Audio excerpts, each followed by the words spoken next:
You guys are not going to believe what happened.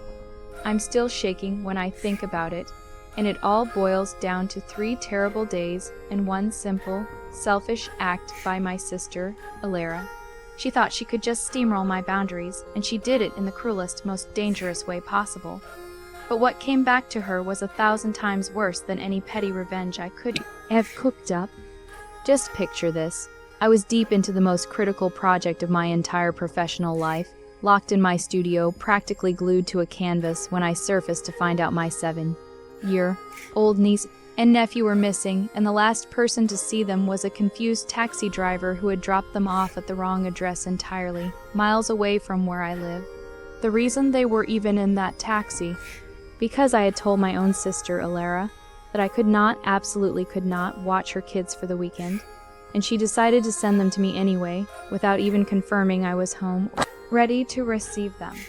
Now tell me honestly, was I wrong for being unavailable, or did she cross a line that no sibling, no parent, should ever cross, and did she deserve the crushing, life-altering consequence that followed? I need to know what you guys think, because sometimes I look back and wonder if I could have prevented the entire catastrophe just by giving in.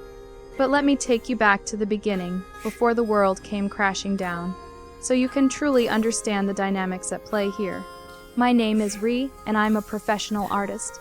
I specialize in large-scale abstract painting, and for those who aren't familiar with the art world, major gallery shows don't happen every day. This was it, my new dawn exhibit, set for Monday. I had been working non-stop for 3 months, pulling all-nighters, canceling every social obligation, and living on coffee and takeout. The deadline for final touches and varnish application was Friday evening. Every single nerve ending was dedicated to those canvases. My sister, Elara, on the other hand, well, she's a mom, a full-time one, and I respect that. But she also has this persistent belief that because I work from home in my detached studio, my time is inherently flexible and less important than hers.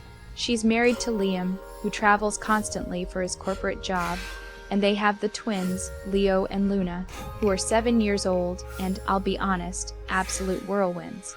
They're sweet kids, but they require 100% of your attention, and right now, I had 0% to spare. About 2 weeks before my exhibit, Elara called me, completely frazzled. She and Liam had been invited to a last-minute, very important wedding in another state that was happening over the upcoming weekend, Thursday evening to Sunday afternoon. She needed a sitter.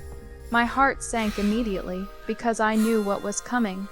I love my niece and nephew, but the idea of trying to finish varnishing $50,000 worth of artwork while monitoring 2 energetic 7-year-olds was a recipe for disaster and financial ruin. Plus, Leo has mild asthma, and while it's mostly controlled, he needs his inhaler sometimes, and he needs someone calm and focused to remember his medicine schedule. I told her the truth, gently but firmly. I explained the exhibit, the deadline, the immense stress, and the fact that I couldn't risk having any distractions or, God forbid, any paint-related incidents with the kids around. I suggested she call Maria, their usual sitter, or Liam's sister, Aunt Carol, who lives just 30 minutes away. Elara's reaction was immediate and dramatic. She didn't accept the refusal.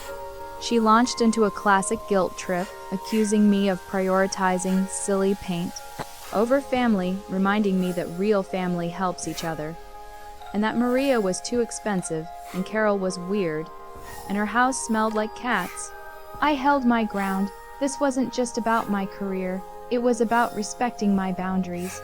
I told her, Elara, I love them, but I cannot do it. Please make other arrangements. The conversation ended badly. She hung up on me, and I honestly thought that was the end of it. I figured she'd pout, call Carol eventually, and the twins would be fine. I went back to my studio, a little guilty, but mostly relieved that I could focus. Thursday arrived, the day she was leaving for the wedding. I woke up at 5:00 a.m., ready for a 6-hour stretch in the studio.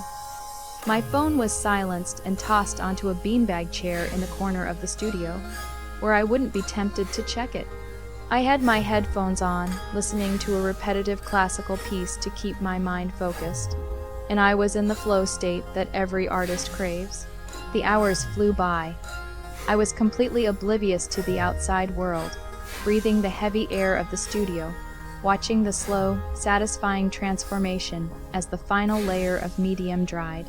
Around 7:00 p.m., my stomach started protesting loudly, and I reluctantly pulled off my headphones to stretch. I grabbed my phone to order a large, greasy pizza. That's when I saw a torrent of missed calls and texts from Elara. The sheer volume of notifications instantly gave me a horrible feeling in the pit of my stomach. I opened the messages, and the first one, sent just after 6:00 p.m., made my blood run cold. It read, "They're on their way. Address is 14 Banyan Cent. Don't be a psycho. They have juice boxes and their toothbrushes." I was aghast. She did it anyway. She completely ignored my explicit refusal and sent my niece and nephew to my house without my knowledge or consent, presumably assuming I would be home and simply have to deal with the situation. But the next messages, a series of frantic, all-caps texts, were the ones that truly terrified me. "Rhea, they should have been there an hour ago. Call me now, I'm getting on the plane." Followed by, 20 minutes later, "I called the taxi company. The driver says he dropped them off. Why aren't you answering? Did you abandon my kids?" And the final one, sent minutes before her plane took off. "Rhea, Leo's travel inhaler is in his backpack. If you aren't there, you need to find them immediately. I gave him the address 14 Banyan Cent. Call me the moment you get this." I stood there, frozen, staring at the screen. I hadn't seen a taxi. I hadn't heard the doorbell. I hadn't seen the twins. My address is 14 Banyan Street. I ran out of the studio and into the house. Empty. I checked the front porch, the backyard, nothing. I called the main house number, the landline I rarely use, no answer. My heart was pounding like a drum against my ribs. I immediately called Elara, but her phone went straight to voicemail. She was on the plane. I called Liam, who was already at the wedding venue. He was completely unaware of Elara's reckless plan, thinking she had made arrangements with Carol. He panicked instantly, but was hours away and completely useless from his position. My only option was the taxi company. I called them, shaking, and gave them the details of the fare my sister had booked. The dispatcher was initially dismissive, claiming the fare was completed and the kids were dropped off. I insisted something was wrong, bordering on screaming. I asked for the driver's notes. After several agonizing minutes, the dispatcher finally got back to me. The driver, an older gentleman named Mr. Henderson, insisted he drop the children off safely. When the dispatcher pressed him for the exact address, Mr. Henderson sounded confused. He kept repeating he dropped them at the nice little white house with the big oak tree. Then he mentioned the number, 41 Banyan Avenue. The dispatcher repeated it back to him, and then repeated it to me, 41 Banyan Ave. I felt the blood drain from my face. My address is 14 Banyan Street, not 41, and not Avenue. It was a simple, yet catastrophic, transposition and mishearing. 4 miles away. A completely different neighborhood and an area I didn't even recognize, near a large industrial park. And the time was now past 8:30 p.m. It was dark. My 7-year-old niece and nephew, one of whom has asthma, were dropped off alone on the wrong street in the dark, and they had been there for over 2 hours. The sheer terror of the situation propelled me into action. I called the local police department and filed a missing persons report immediately, stressing the asthma and the age of the children. I gave them the correct address I had intended and the incorrect address the driver had claimed. I also immediately called Liam and told him to call the police from his end, since he was the parent. I then jumped in my car and drove straight to 41 Banyan Avenue. It turned out to be a quiet, semi-residential street that backed up against a deserted warehouse area. 41 Banyan Avenue was an empty, fenced-off lot overgrown with weeds. Clearly not a nice little white house with a big oak tree. I spent the next 2 hours driving every street in that neighborhood, screaming their names, my heart physically aching with every passing minute. The police finally showed up and started their search protocols, but they were already starting to lose the critical window. I couldn't stop picturing them scared, crying, looking for Aunt Rhea at a house that didn't exist, and the little travel inhaler sitting uselessly in Leo's backpack. Friday morning dawned cold and bleak. I hadn't slept a wink. Liam had taken the first available flight home, landing late Friday morning, but the damage was done. Elara, finally off the plane and now reachable, was hysterical. She was screaming at Liam, screaming at me, screaming at the police, convinced that either I had sabotaged her or that the taxi company was lying. She was incapable of accepting the simple, terrible truth. Her selfish decision to bypass my clear boundary had put her children in harm's way. The police focused their search heavily around Banyan Avenue. They had checked local hospitals, neighboring homes, and surveillance footage from the nearby industrial businesses, but nothing. Friday bled into Saturday.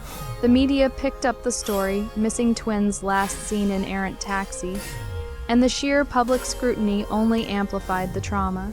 Every time the phone rang, I jumped. Every car that drove by, I looked.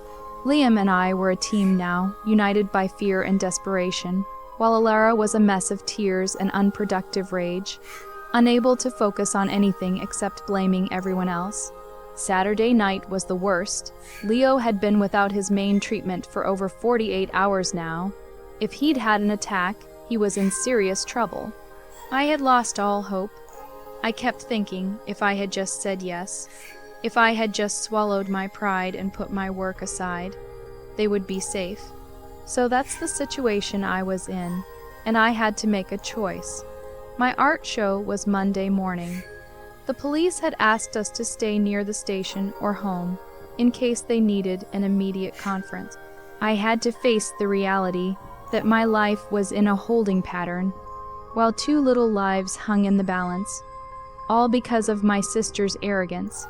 Before I tell you what happened next, the final, brutal turn of events and the call that settled everything, I want you to pause and comment below what you would have done in my shoes.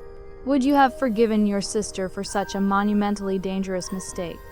Or would you have seen the immediate consequences of her actions as a kind of justice for her utter disregard for your children's safety and your boundaries? Take a second to consider the weight of this decision, because the consequences for her were swift, final, and absolutely devastating. The phone rang at 7:00 a.m. on Sunday, 3 full days after they had gone missing. It was Detective Rossi, the lead investigator. My hands were shaking so hard I almost dropped the phone.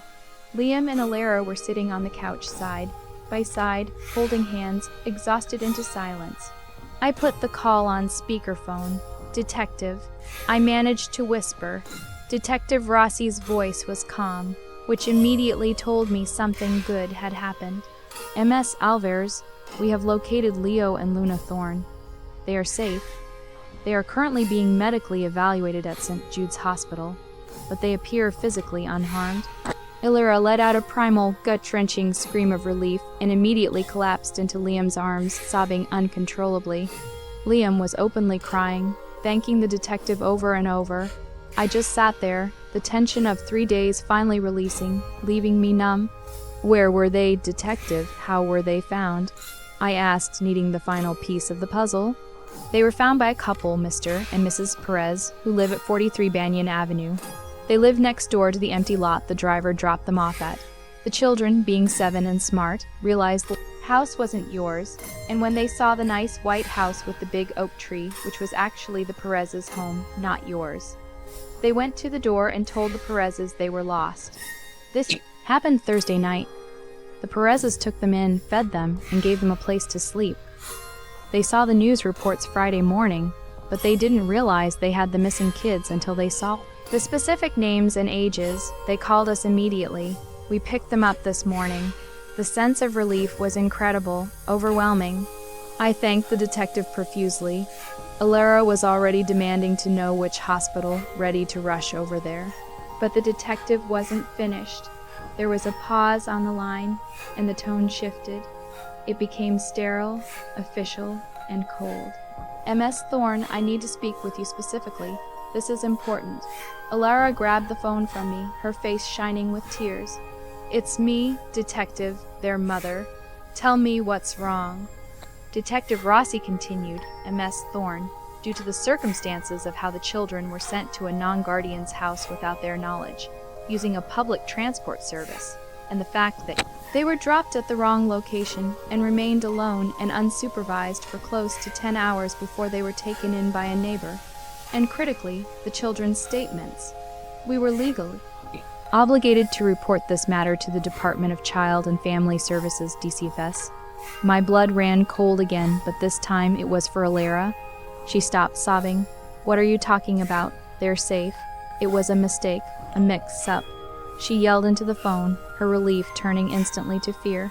The children informed the Perezes and subsequently our officers that their mother placed them in a cab to go to Aunt Rhea's house because Aunt Rhea said no, and their mother was mad at her. They felt abandoned and scared. This, coupled with the children's medical vulnerability due to Leo's asthma, and the fact that you were out of state and unreachable for several hours after their estimated drop-off time, constituted gross negligence and abandonment in the eyes of the law. The detective said, his voice void of emotion. DCFS has intervened. They were at the Perez's house with us, and they have taken temporary protective custody of Leo and Luna. They are in the process of interviewing you and your husband. You will only be allowed supervised visits at the hospital until the caseworker can assess the situation. The room went silent. I watched my sister's face go from pale to a ghastly green. Her eyes widened, staring blankly ahead.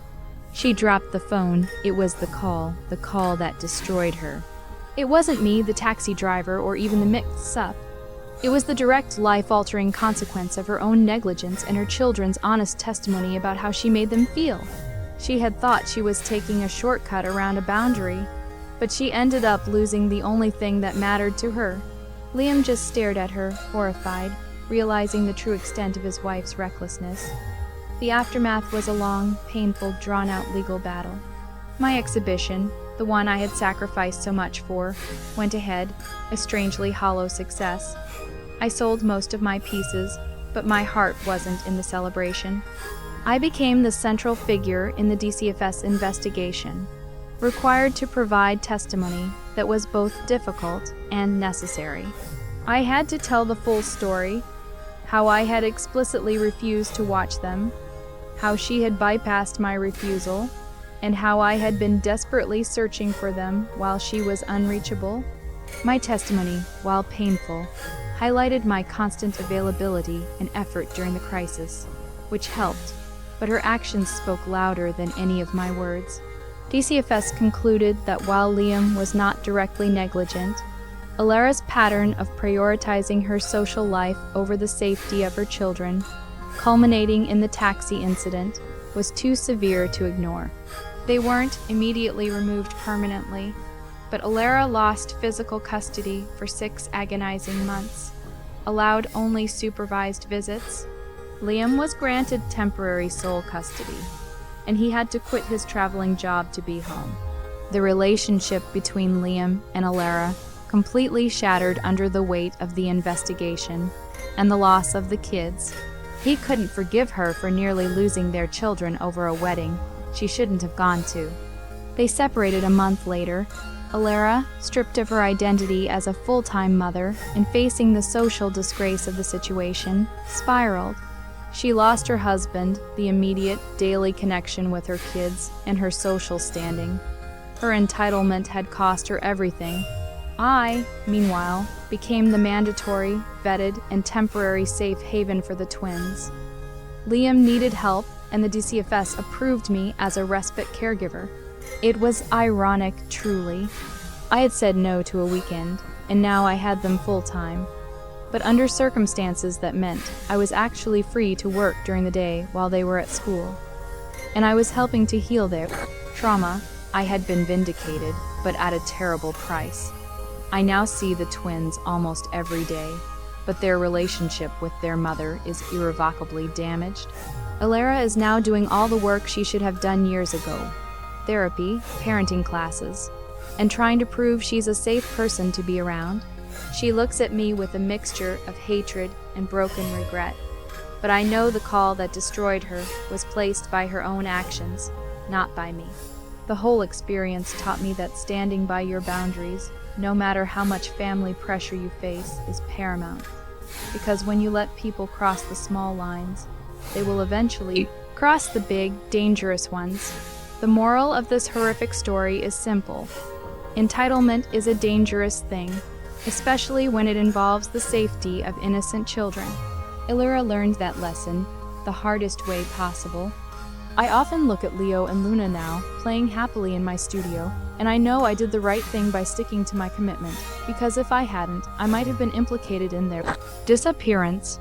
I hope my story serves as a loud, clear warning to anyone who thinks they can simply ignore another person's no. Now, if you made it this far, thank you for listening to my whole painful story. Please do me a huge favor and hit the like button on this video if you believe I was right to stick to my boundaries and that the consequences Elara faced were the direct, unfortunate result of her own actions. Subscribe to my channel for more deeply personal and often shocking stories like this one, and please share your final thoughts on this whole mess in the comments section below. I need to know if you think Elara can ever truly earn back the trust of her children. I'll see you all in the next story.